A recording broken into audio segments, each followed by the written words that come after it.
हरि ओम हरि ओम हरि ओम हरि ओम हरि ओम हरि ओम हरि ओम हरि ओम हरि ओम हरि ओम हरि ओम हरि ओम हरि ओम।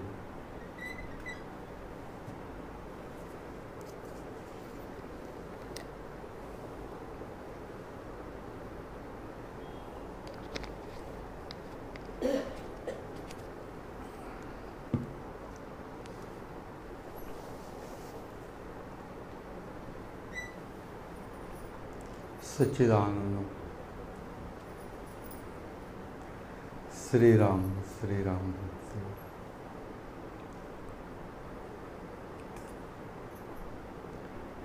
अखंड मंडलाकारं व्याप्तं येन चराचरं तत्पदं दर्शितं येन तस्मै श्री गुरवे नमः। ओम।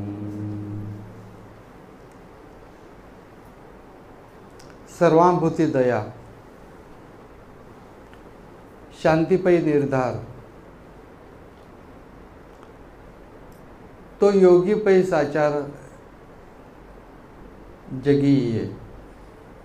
जगामध्ये तो योगी परिपूर्णतेला आलेला, त्याच्याबद्दल असं व्यक्त करतायत निवृत्तीनाथांचा अभंग आहे।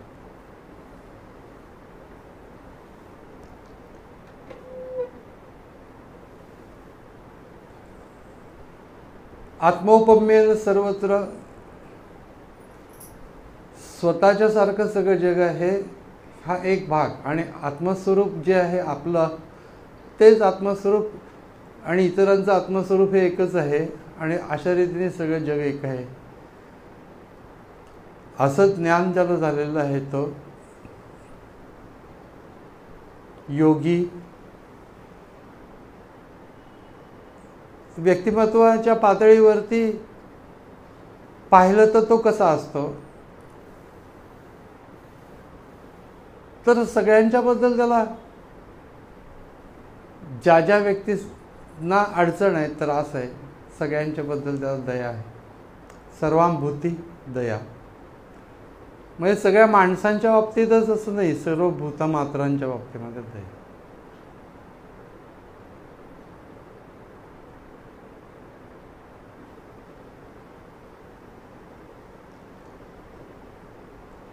म्हणजे त्याचं वर्तणूक इतरांच्या बाबतीमध्ये सहृदयतेची असते हे तर झालंच, परंतु एक वेगळीच गोष्ट असते त्याचे जगाच्या बद्दलचा जो भाव असतो त्या बाबतीत।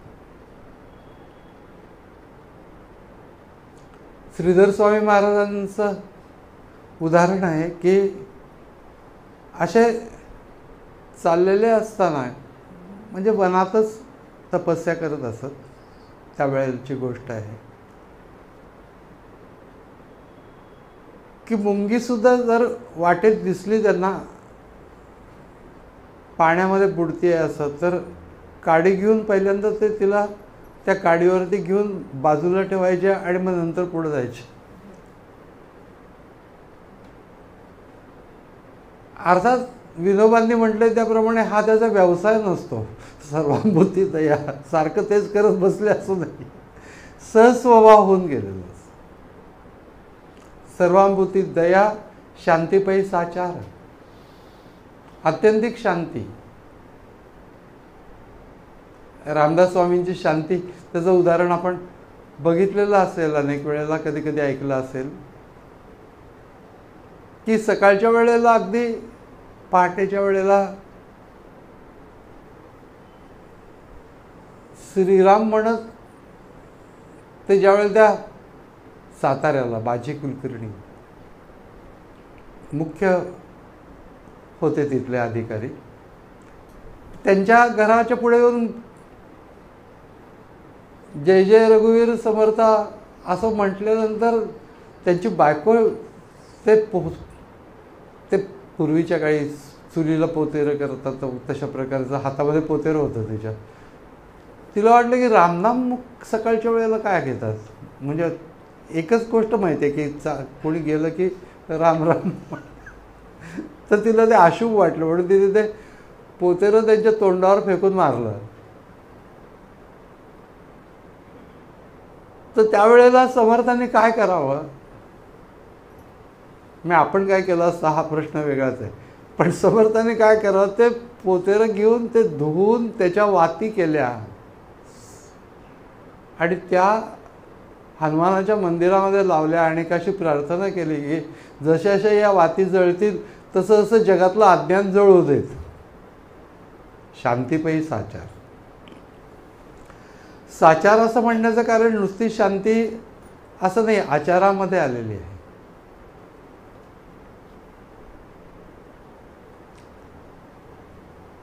सर्वाभूती दया शांतीपैकी निर्धार, तो योगीपैकी साचार, म्हणजे त्याचं आचरण. योगीपैकी साचार जगी ये. ही अत्युच्च स्थिती आहे. कुणी जर का असं म्हटलं की मी आता काय हेच करत राहीन, दया करत राहीन सगळ्यांच्यावरती, होणार नाही. कारण की तो साधनेचा मार्ग नाही आहे, तो साधनेचा परिणाम आहे. म्हणजे तोच जर का मार्ग म्हणून धरला, अर्थात वागावं तसं, मनात आलं उद्भवलं जरूर मदत करावी, पण याचा अर्थ असा नाही की सकाळी उठल्यापासून जगाला मदत करत फिरले, असं असू शकत नाही. त्याचा स्वतःचा काहीतरी स्वतंत्र व्यवसाय असतो, काहीतरी कामधंदा असतो. अंतरंगाची स्थिती सांगते. प्रसंग ज्या वेळेला घडेल त्यावेळेला तसं तो वागेल. न लगे मुंडणे काया हे दंडणे. म्हणजे त्याच्यासाठी पुढून ती स्थिती प्राप्त होण्यासाठी डोक्याचं मुंडण केलं, पूर्ण सगळे केस काढून. करू नये असं पण म्हटलेलं नाही आहे. न करावे मुंडण असं नाही म्हटलं, न लगे मुंडण असं म्हटलं. आता त्यांचा तो मार्ग असेल की जे आश्रम संन्यास ज्यांनी घेतलेला आहे, आणि त्या संन्यासांच्या मध्ये काही ठिकाणी अशी प्रथा आहे की सगळं मुंडन करणं. पण मुंडन करण्याने अंतःकरणातल्या वृत्तींचं मुंडन कसं होईल? अंतःकरणाचं मुंडन, त्याच्यातल्या मनातल्या वृत्ती काढून टाकणे हे होणं आवश्यक आहे. न लगे मुंडणं काया हे दंडणं. शरीराला खूप त्रास देणं, उपासच करत राहिले, कंट्रोल करायचा. म्हणजे डाएटवाल्यांची गोष्ट वेगळी, परंतु कंट्रोल करायचा, शरीराला त्रास देणारे काहीतरी नीट मार्गदर्शन न घेता जे साधना करतात त्यांच्या बाबतीमध्ये कधी कधी असं काहीतरी ऐकलेलं असतं आणि मग ते काहीतरी करत राहतात. न लगे मुंडणं काया हे दंडणं. असं बाह्य काही गोष्टी करण्याची आवश्यकता नाही. अखंड कीर्तन, हरिस्मरे. अंतःकरणामध्ये ईश्वराचं स्मरण असं. मध्यवर्ती गोष्ट सोडून बाकीच्याच गोष्टी करत बसा असं संत कधी प्रोत्साहन देत नाही. त्या गोष्टी करू नका किंवा करा, हे सगळं तुमच्यावरती अवलंबून आहे, परंतु त्या गोष्टींनी ईश्वर प्राप्ती होत नाही.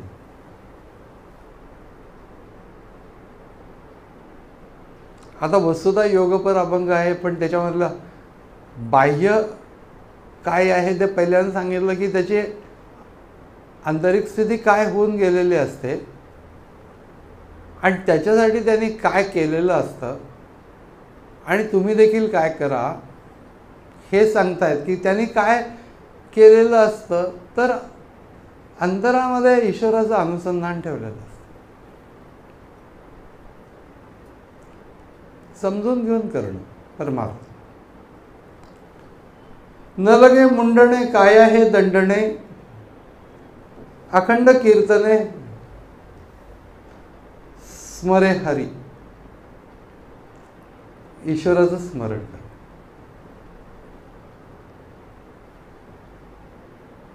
कीर्तन या शब्दाचा अर्थ नामसंकीर्तन असा आहे. सतत कीर्तन करणं कोणाला शक्यच नाही.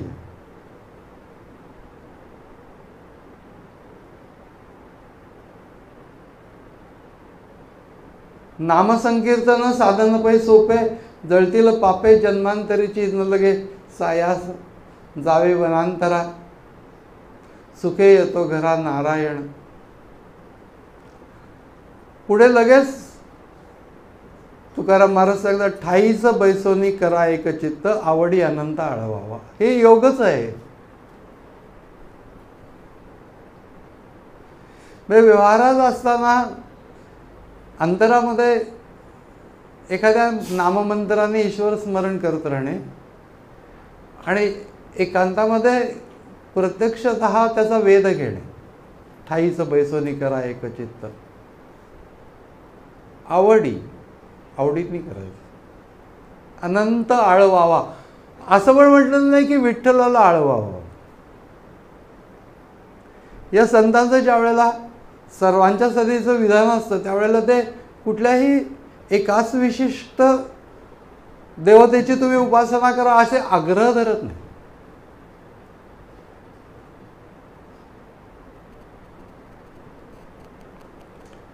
समर्थांचा नामस्मरणाचा समाज बघा.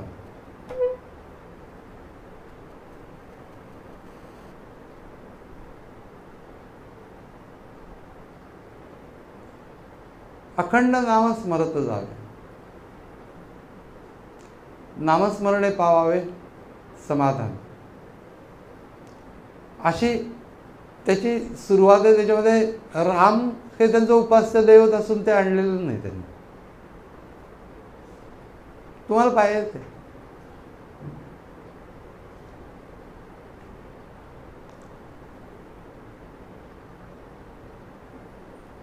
आता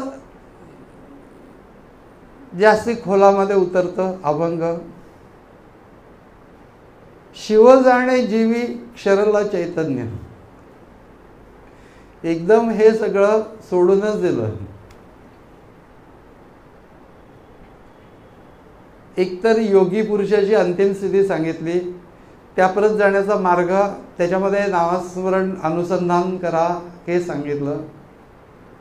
आता जाणण्याचा भाग आहे. परमात्मा, शिव याचा अर्थ परमतत्व, परमात्मा. शिव हा कसा आहे? शिव जाणे जीवी क्षरला चैतन्य. जे चैतन्य आहे ते जीवामध्ये स्फुरण होतं. ते चैतन्य जीवामध्ये जीवाला व्यापून राहतं. जीव म्हणजे तरी काय? चैतन्य तर सर्वगत आहेच आहे. त्याची जाणीव म्हणजे कॉन्शियसनेस. आणि अंतःकरण, संस्कार असतात, निर्णया प्रकारच्या वृत्तींचे, निर्णय अनुभवांचे संस्कार असतात. ते सगळं मिळून म्हणजे चैतन्य पाहिजेच, पण त्याच्याबरोबर जाणीव, कॉन्शियसनेस आणि अंतःकरण, या सगळ्यांनी मिळून जीव होतं. या जीवाचं मूळ स्वरूप काय? अंतःकरण बाजूला करून बघ, म्हणजे वृत्ती बाजूला करून बघ. म्हणजे जीवामध्येच तो क्षरलेला आहे, म्हणजे व्यापक आहे, परंतु जीवात तो छोट्या देहामध्ये, प्रत्येक जीवामध्ये प्रतिबिंबित चैतन्य असं त्याला म्हणतात.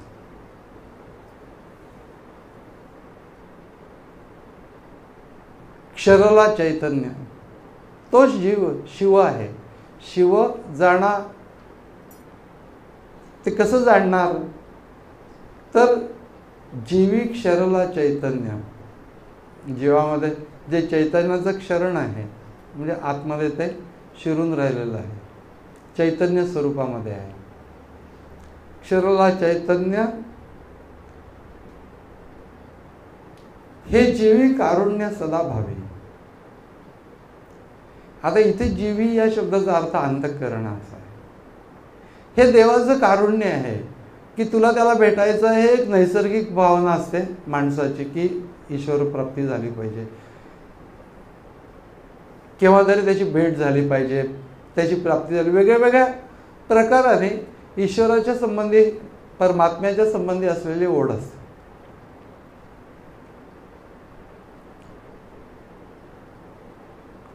मग दादा कुठे भेटेल, कसा भेटेल? तुझ्याच आतमध्ये. हे त्याचं कारुण्य आहे की प्रत्येकाच्या आतमध्ये जाऊन तो चैतन्य रूपाने आहे. कारुण्य हा शब्द दया या शब्दासारखाच आहे, पण दोन्हीमध्ये फरक आहे. दया ही सर्वसाधारणपणे ऐहिक पातळीवरती असलेलं जी अनुकंपा असते माणसाच्या मनामध्ये, त्याला दया असं म्हणतात. पण ते ऐहिक स्वरूपाशी संबंधित असते. पण कारुण्य ही गोष्ट आध्यात्मिक स्वरूपाशी संबंधित असते. बुडती हे जन न दैकवे डोळा, येतो कळवळा म्हणून या, हे कारुण्य आहे. जे मला प्राप्त झालं ते इतरांना प्राप्त व्हावं, पण ते त्या दिशेने जात नाहीत. म्हणून त्यांच्या आध्यात्मिक पातळीच्या पासून ते वाटेल त्या पातळीपर्यंत जातात. याबद्दल जी ज्या अशा थोर महात्म्यांच्या मनामध्ये, संतांच्या मनामध्ये जी दया निर्माण होते त्यांच्याबद्दल, तिला करुणा असं म्हणतात. तर करुणा ही दयाच आहे, परंतु आध्यात्मिक पातळीवरती जी दया येते तिला करुणा असं म्हणतात.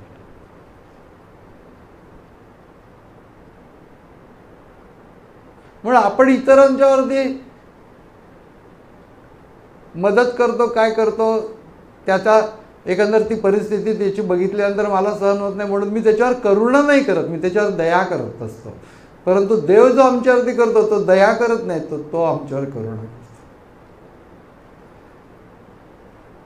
मग ईश्वराच्या बाबतीमध्ये जी सुलभता त्यांनी निर्माण केलेली आहे त्याच्या प्रत जाण्याच्यासाठी,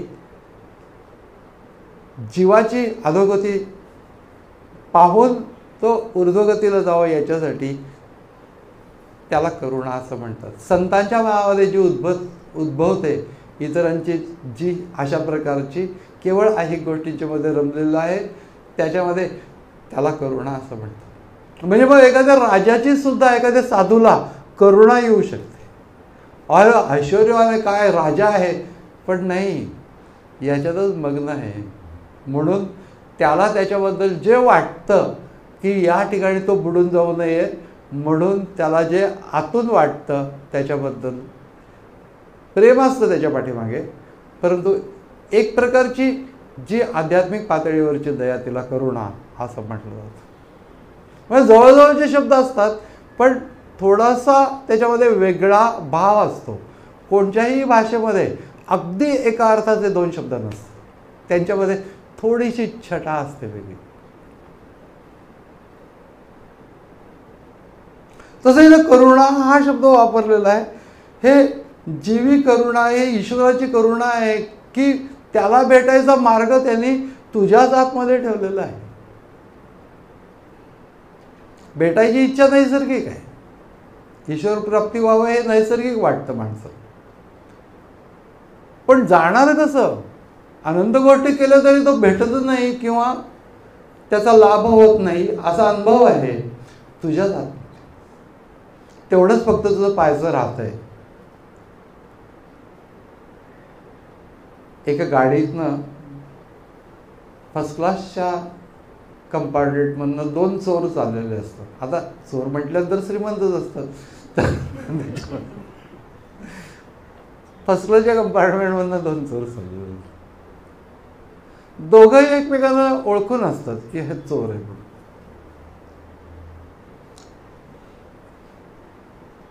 एक मोठा असतो, एक छोटा असतो. तर हा जो मोठा असतो तो म्हणतो की यालाच मी आज लुबाडीत म्हणून. त्याच्याजवळ जे आहे ते म्हणजे स्किल दाखव, तर कुणाजवळ दाखव? चोराला लुबाडण्यात स्किल आहे चोराला, असं त्याला वाटतं.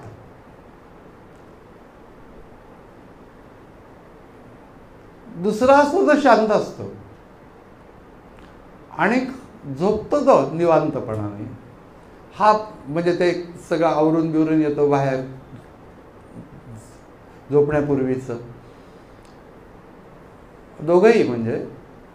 पण तो पहिला मोठा जो चोर असतो तो जातो, स्वतःच आवरून येतो, त्याच्यानंतर दुसरा जातो, तेवढपर्यंत हा सगळा ढांडोळा घेतो की काय काय कुठं कुठं ठेवलेलं वगैरे, जाम त्याला काही सापडत.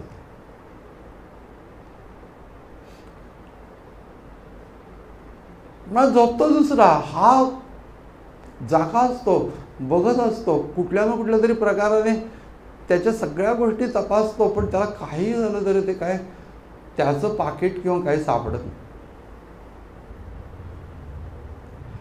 दुसऱ्या दिवशी सकाळ होते आणि आता त्यांची उतरायची वेळ येते, त्यावेळेला तो मोठा चोर असतो, तो म्हणतो की मला माहिती आहे तू कोण आहेस, तुला माहिती आहे मी कोण आहे ते, आणि मी सगळं तुझं तपासलं आणि बघितलं, तर मला काही नको आहे आता, परंतु एक गोष्ट मला पाहिजे आहे की तुझ्या गोष्टी तू ठेवल्या कुठं आहेस, कारण की मी सगळं तपासून बघितलं. हे काय तुझ्या उशाखाली ठेवलंय. स्वतःच्याच उशाखाली त्यांनी स्वतःची मालमत्ता ठेवलेली असेल असं याला वाटत नाही, म्हणून त्यांनी सगळं ढुंढाळलं, फक्त स्वतःच्या बाबतीतल्याच गोष्टी ढुंढाळल्या नाही, स्वतःची गादी नाही ढुंढाळली की तिथं ठेवलं असेल असं त्याला वाटलं नाही.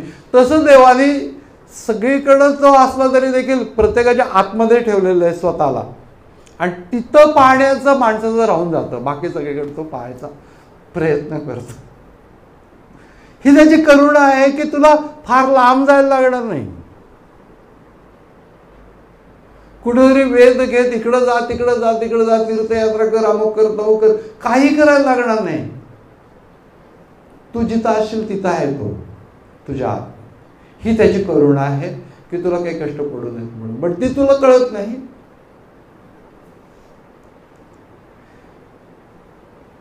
शिव जाणे जीविक शरल चैतन्य, हे जीविक करुणा ही देवाची करुणा आहे, हे सदा मनामध्ये भावून ठेव की देवानीच ही करुणा करून तो स्वतःच आपल्या अंतरात्म्यामध्ये येऊन राहिलेला आहे.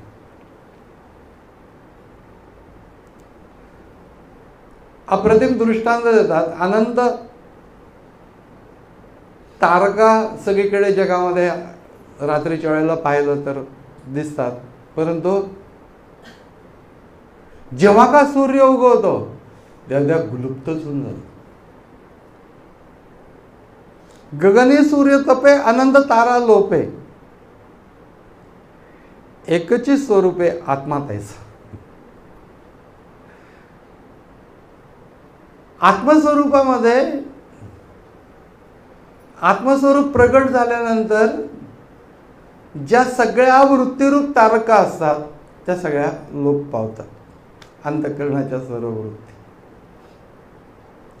जगाचं जे सगळं विभिन्नपण असतं, वेगळेपण असतं, हे सगळं लोप पावतं.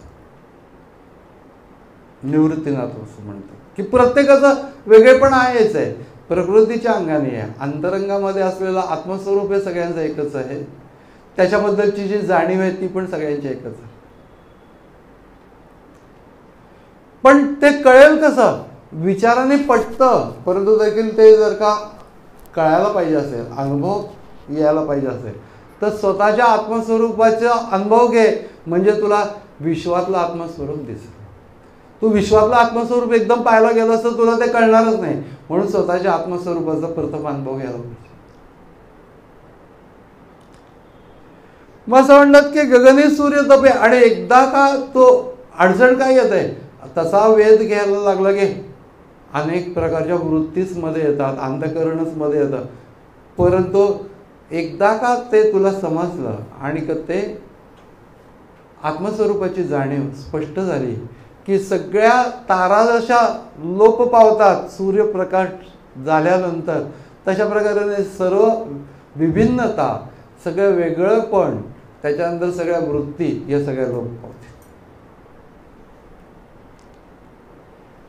उगवला कळी, कळी हा शब्द चंद्राला उद्देशून वापरलेला आहे. उगवला कळी उल्हासू कमळी. रात्रीच्या वेळेला उमलणारी काही कमळं असतात आणि चंद्र उगवल्यानंतर एकदम त्यांना उल्हास येतो, ते उमलतात. उगविता कळी उल्हासू कमळी.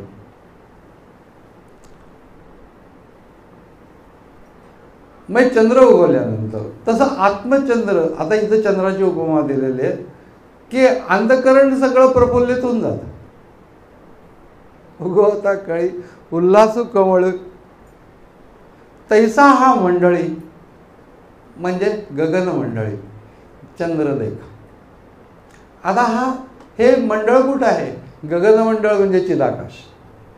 निवृत्तीनाथ हे योग परंपरेमधले आहेत, त्यामुळे त्यांचं सगळं जे काही बोलणं आहे ते जरी भक्तिप्रधानता सुरुवातीला वाटत असली तरी सुद्धा योगप्रधानता त्याच्यामध्ये आहे.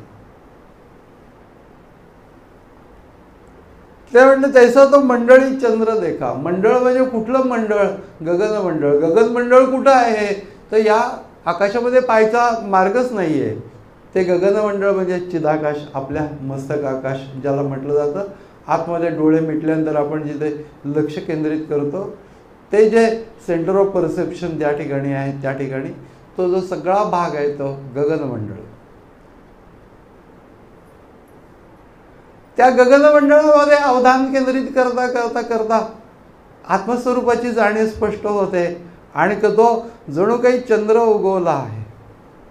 त्याने जशा सर्व कळ्या फुलतात तशा प्रकाराने एकंदरीतच अंतःकरण जे आहे ते प्रसन्नतेने फुलून येतं. उगवला कळी उल्हासू कमळी तैसा हा मंडळी चंद्र देखा. हा जणू काही आत्मा हा चंद्रच आहे. तो हा गगन मंडळामध्ये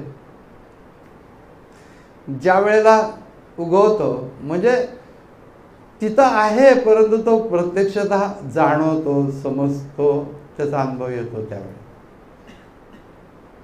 चित्तवृत्ती फुलून जातो. कुठलं मंडळ आहे हे गगन मंडळ? म्हणजे तरी कुठलं मंडळ आहे? तर मस्तकाचा भाग तर झालाच, पण तरी देखील त्याने काही समाधान नाही होते इतका अर्थाचं. त्याच्यापुढे म्हणून म्हणतात निवृत्ती मंडळ. आता निवृत्ती मंडळ याच्यामध्ये ज्या वेळेला अभंगाचा उपसंहार करायचा असतो त्यावेळेला त्याला मुद्रा असं म्हणतात की कुणी तो अभंग रचलेला आहे. त्याच्यामध्ये निवृत्ती मंडळ, याच्यामध्ये निवृत्तीनाथांनी स्वतःचं नाव घातलेलं आहे, मुद्रा पण आहे. परंतु सांगायचं असं आहे की निवृत्तिक अशी अवस्था निर्माण झालेलं जे गगन आहे म्हणजे चिदाकाश आणि निवृत्तिक अवस्था, त्या ठिकाणी हा तो चंद्र उगवणार, तिथं तुला ते जाणवणार. पण निवृत्ती मंडळ अमृत सकळ. मग त्या ठिकाणी अमृत म्हणजे अमृत तत्व, आत्मतत्व, त्याला अमृत तत्व असं म्हटलं जातं. अमृत तत्व, अमृत सकळ. आणि शेवट करतात घेतले रसाळ हरिनाम. आता हरी हाच आत्मा आहे आणि आत्मा हाच हरी आहे. या ज्ञानाने, ज्ञानासगट पण भक्तिभावाने रसाळ हरिनाम घेतलं. सांगताना असं सांगायचं आहे की योग भक्तिभावासहित करा. नुसता योग कोरडा होऊ शकतो. आल्हाददायक आहे तर मनामध्ये थोडी भक्ती जी नैसर्गिक असेल ती, भक्तीच्यासाठी म्हणून प्रयत्न करून भक्ती निर्माण होईल असं काही सांगता येत नाही. प्रेम अशा रीतीने प्रेम करा सगळ्या जगावर असं म्हटलं जातं, पण प्रेम निर्माण व्हायला लागतं, ते करता येत नाही. भक्ती, प्रेम या सर्व गोष्टी या विकसित होतात, आपोआप होतात. आपण काही गडबड करायची नाही. शांतपणाने आत्मस्वरूपावरती लक्ष ठेवता ठेवता अंतःकरणाची स्थिती पालटून जाते. भक्तिभाव ही नैसर्गिक गोष्ट आहे, ती सहजपणाने येऊ शकते. येते. पण तुम्हाला त्याच्यासाठी म्हणून सुरुवात करताना माझ्याजवळ भक्तीच नाही, मी काय करू? काही करू नको. आत्मस्वरूपावरती लक्ष केंद्रित कर, स्ववरती लक्ष केंद्रित कर. अवघड काय त्याच्यामध्ये करून बघ ना, म्हणजे अवघड काय तुला कळेल की कळायला लागल्यानंतर लक्षात येऊन जातं की अवघड का आहे. त्याचं कारण की आनंद वृत्ती निर्माण होतात आणि अगदी स्वशी संबंधित वृत्ती निर्माण झाल्या तर देखील स्वला सेपरेटली पाहण्याची एक टेंडन्सी असते. मी स्ववरती लक्ष केंद्रित करतो आहे अशा प्रकारची भूमिका मनाची घेतली आणि तशा प्रकारे लक्ष केंद्रित केलं तरी स्व हे ऑब्जेक्टिव्ह होतं.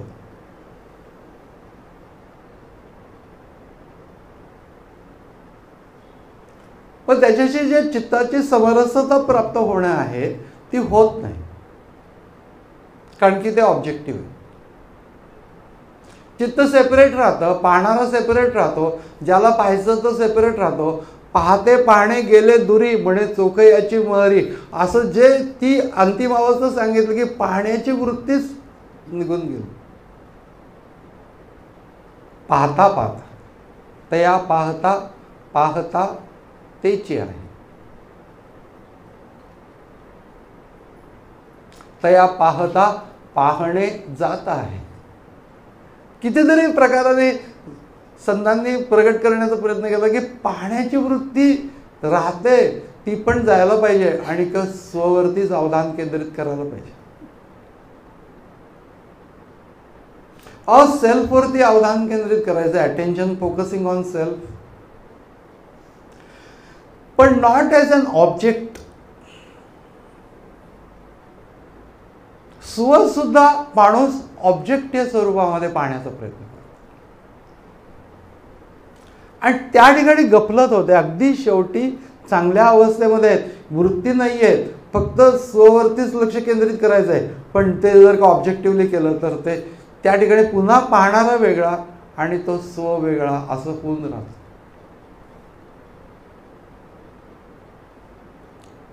मग भूमिका काय असली पाहिजे? धारणा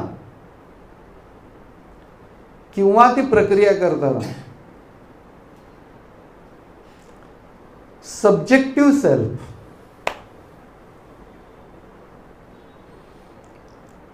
सब्जेक्टिव्ह सेल्फ म्हणजे मीच, स्वात्मन, स्व आत्मन असा शब्द आहे. स्वात्मसुख असं नरसिंह सरस्वतींच्या एका ग्रंथाचं नाव आहे, स्वात्मसुख.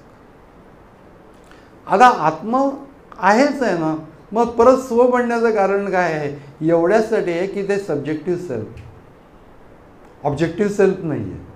स्वचं अनुसंधान करा म्हणजे स्व नावाची कोणती तरी एक वेगळी गोष्ट आहे आणि मी त्याचं अनुसंधान करतो आहे अशा प्रकारची भूमिका अंतःकरणामध्ये राहते.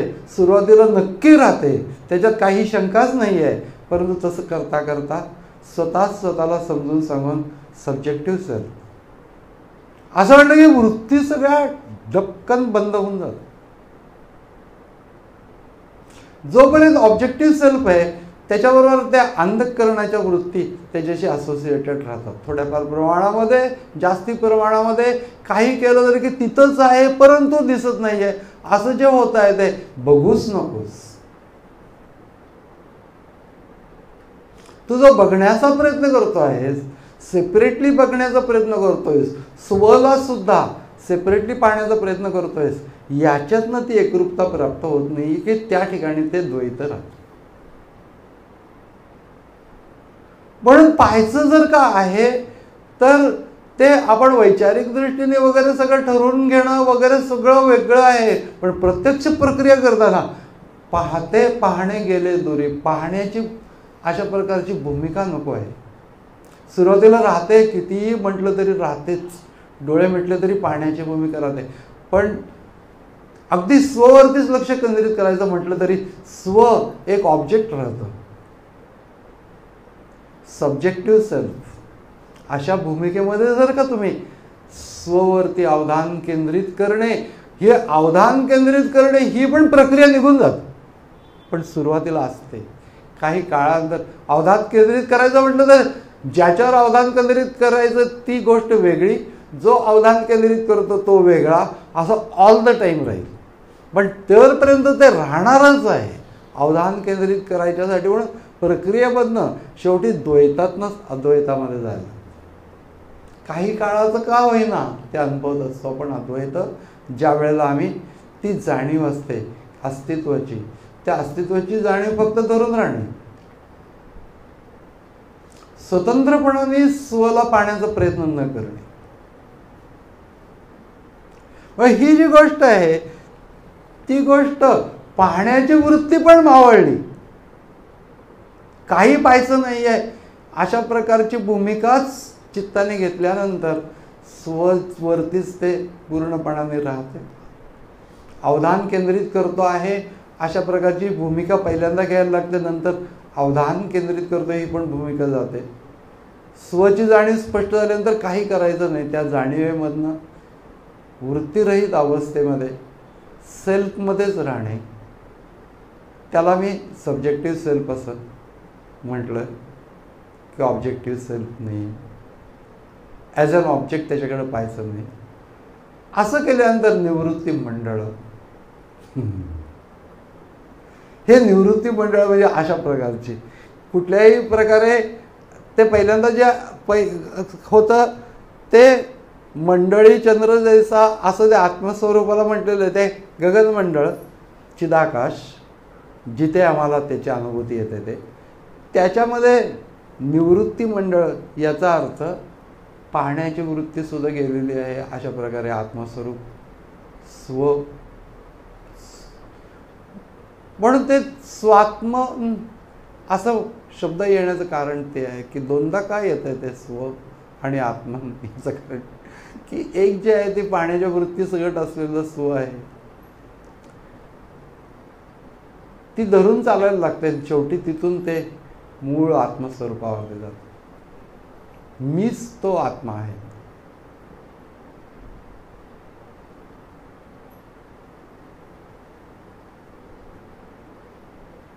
धारणा आहे ही सुद्धा विचारधारणा आहे.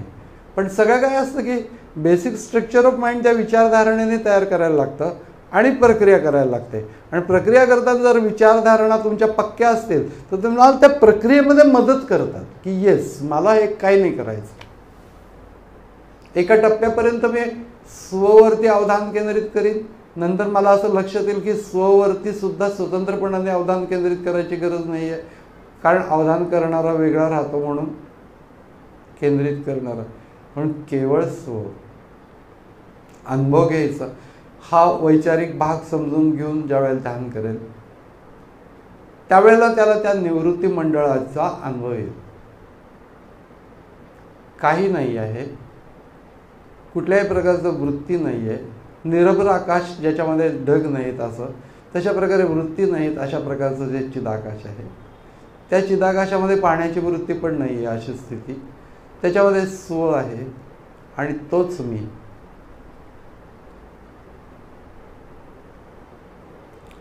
आणि हे सगळं तू करत असताना हे लक्षात घे की थोड्या काळापुरती ही स्थिती राहील योग स्थिती, त्याच्यानंतर पुन्हा तू नेहमीच्या व्यक्तिमत्वावरती येशील. तर ते सपोर्टिंग होऊन पुन्हा तिथं जाण्याच्यासाठी म्हणून भक्तिभावपूर्ण अंतःकरण हे त्याच्यासाठी सुयोग्य असतं. त्यासाठी म्हणून तू नामस्मरण कर, ईश्वर स्मरण कर, घेतले रसाळ हरिनाम. शेवटी त्याचा एंड असा केला की नुसता योग करू नको, भक्तिभावपूर्वक योग कर. पण भक्तिभावपूर्वक योग करत असताना हे लक्षात घेतलं पाहिजे की कंपल्सरी असं नाही आहे की देव दुसरा कुठंतरी आहे आणि मी त्याची पूजा करतो मग त्याच्यापर्यंत ते पोचेल आणि असं हे तुला असंच करायला पाहिजे असं काही नाही. तुझ्या मनामध्ये स्फुरण होईल त्याप्रमाणे तू कर. कुठल्याही प्रकारचं कंपल्शन नाही आहे की देवाला इतकी इतकी फुलं व्हायला पाहिजेत असं काही कंपल्शन नाही. गंध लावलं पाहिजे, पूजा केली पाहिजे, इतके माळ जपली पाहिजे, काही नाही. अनुसंधान अंतरंगामध्ये असलेल्या आत्मारामाचं केलंच तरी सुद्धा ती भक्ती आहे. आणि मुख्य भक्तीचा निश्चय शुद्ध ज्ञानाचा निश्चय, स्वरूप स्थितीचा निश्चय बोलला असेल असं दासबोधामध्ये एका अगदी प्रारंभीच्या समासामध्ये म्हटलं. याच्यामध्ये काय सांगितलंय दासबोध? या तिन्ही गोष्टी जर बघितल्या, मुख्य भक्ती, शुद्ध ज्ञान आणि स्वरूप स्थिती या एकच. पण ते झेपत नाही अंतःकरणाला. आणि दुसरी गोष्ट म्हणजे भावनात्मक बाजू असते अंतःकरणाची, ती जितपत असेल तितपत पूर्ण करून घ्या. मुद्दामून वाढवायची आवश्यकता आहे अशातला भाग नाहीये, पण त्या वातावरणात राहा. नैसर्गिक जी भक्ती भाव असेल मनामध्ये, सहज भाव तो. दुसरी गोष्ट म्हणजे मुख्य भक्ती आहेच आहे स्वरूप स्थिती. ही मला नाही हे सगळं सगुण उपासना जमत आहे किंवा ते माझ्या मनामध्ये येत नाहीये, नाही येऊ दे, त्याने काय वेगळं. तू स्वतःच्याच आतमध्ये असलेला आत्माराम, त्याला स्वतंत्र आत्माराम असं नाव नाही दिलंच तरी चालेल. सेल्फ, त्याच्याशी तद्रूप होण्याचा जो प्रयत्न करतो ती मुख्य भक्ती आहे.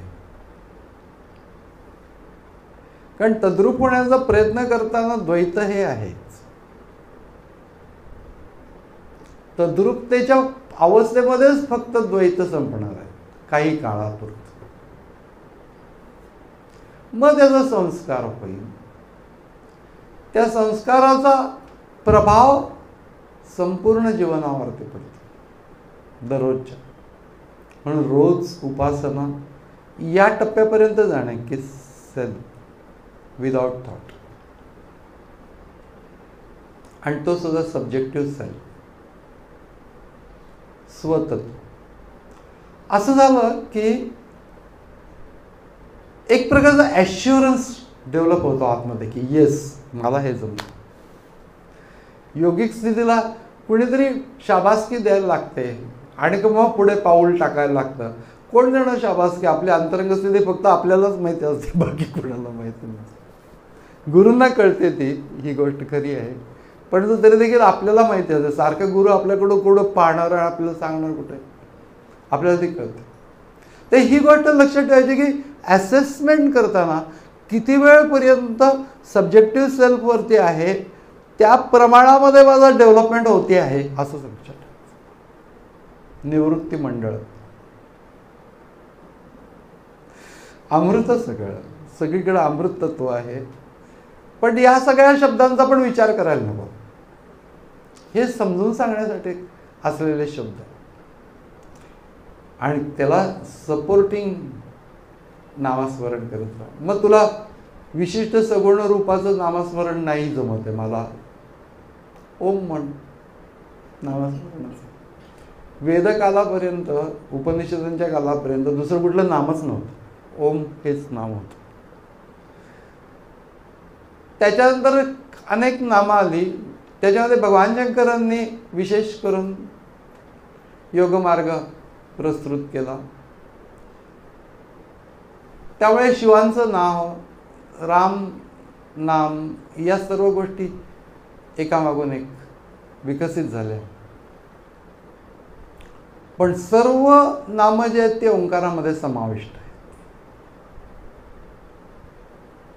तज्जप तदर्थ भावना असं योगसूत्र आहे. त्या प्रणवाचा जप त्याचा अर्थभावाने सहित करणे की ते तत्व आणि माझं आत्मतत्व हे एकच आहे, तेच ओम आहे, अशी अर्थभावना झेपण्यासारखी नसते.